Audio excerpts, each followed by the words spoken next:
Ah oui, pardon. Je t'aperçois que tu rentres. On va se faire gronder. Non, mais c'est vrai, 9h moins 20, c'est à cette heure-ci que vous arrivez, vous seulement. Je me suis senti seul pendant quelques instants. Je me suis dit, j'arrive, j'ai oublié Télématin, c'est pas grave. Bonjour Non, Olivia, bonjour Frédéric. Comment ça va Olivia ce matin? Très bien. Bien souriante, c'est le printemps, hein? Ah, Ouais, ouais. Et puis l'occasion de lire des bons livres un petit peu à l'ombre, etc. Là, c'est succulent. Merci d'être avec nous. Effectivement, on va commencer par la sélection littéraire du jour, celle d'Olivia, qui est avec nous. On va démarrer par un mariage anglais. Pour vous, c'est le roman de l'été, non? Oui. Ah, tiens, c'est Pierre Fuller. À partir du moment où je l'ai fini, je n'ai pensé qu'à cet instant où je viendrai vous en parler, parce que c'est un pur bonheur de lecture. C'est un livre qu'on dévore et en même temps, il vous dévore parce qu'il y a une construction romanesque absolument époustouflante et en même temps une exploration du sentiment amoureux, toujours le même dans tous les livres, je t'aime moi non plus, Oui. mais avec une finesse et une subtilité vraiment, je trouve, inouïe. Et la couverture annonce bien la couleur. Hein. La couverture est très belle et je trouve d'ailleurs qu'elle rend tout à fait hommage à l'ambiance du livre. Le livre commence par... C'est un roman anglais, hein? Roman anglais, Claire Fuller, moi je la connaissais pas du tout, tombée dessus un peu comme ça, au hasard de la couverture, et vraiment, je peux pas vous dire, j'ai adoré ce livre. Tout commence par une chute. Un écrivain d'un certain âge qui vit dans une maison entourée vraiment de livres, et il tombe sur une lettre dans un de ses livres qui vient de sa femme. Il cherche ses lunettes pour découvrir ce qu'elle avait écrit. Et exactement à ce moment-là, par la fenêtre, il aperçoit une femme dont il pense que c'est sa femme. Il attrape son impair, il pleut, il court pour la poursuivre, il la manque, il tombe. Qu'est-ce qui se passe? C'est qu'en fait, sa femme, celle qu'il a pris pour sa femme, en tous les cas, elle a disparu depuis 11 ans et 8 mois. Est-ce que c'était elle? Est-ce que ce n'était pas elle? Je ne vais sûrement pas vous le dire. Est-ce qu'elle est morte? Est-ce qu'elle a disparu? C'est dommage. C'est tout l'enjeu de ce livre. Dites-moi tout, vous voulez combien? Alors, il est à l'hôpital, ses 2 filles arrivent à son chevet, ces 2 filles que leur mère a donc abandonnées 11 ans auparavant. Les 2 filles sont très différentes, il y en a une, elle a 20 ans, elle est très fantasque, elle est étudiante aux Beaux-Arts, et elle a plutôt choisi de croire que sa mère a disparu.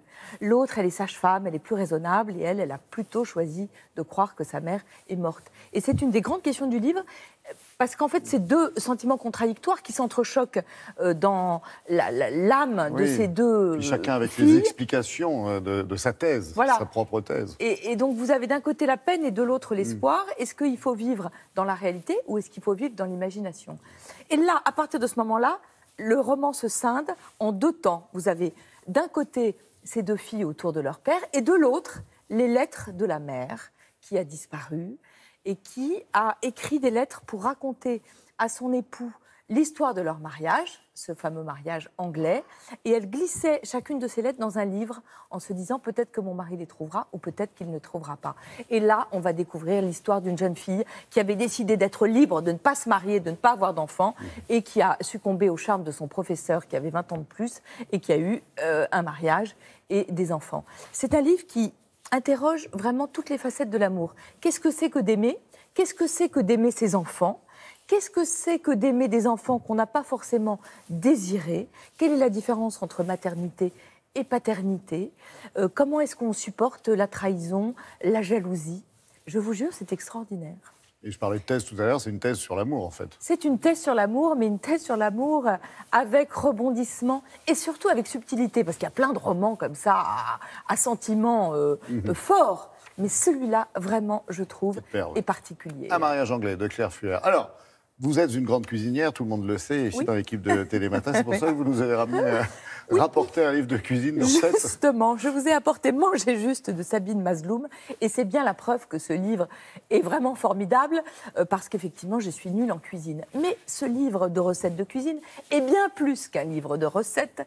C'est un livre, je trouve, d'art de vivre, dont il émane une joie de vivre vraiment contagieuse. En fait, quand vous ouvrez ce livre, c'est comme si vous déjeuniez avec Sabine Masloum, une bonne amie, talentueuse et généreuse, qui vous donnait tous ces trucs pour vraiment manger juste et manger mieux.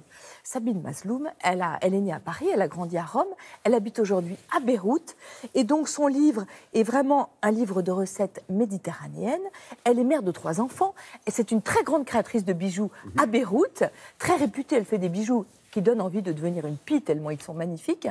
Et un jour, parce qu'elle avait des problèmes de santé, elle a décidé d'ajuster son alimentation, de la changer.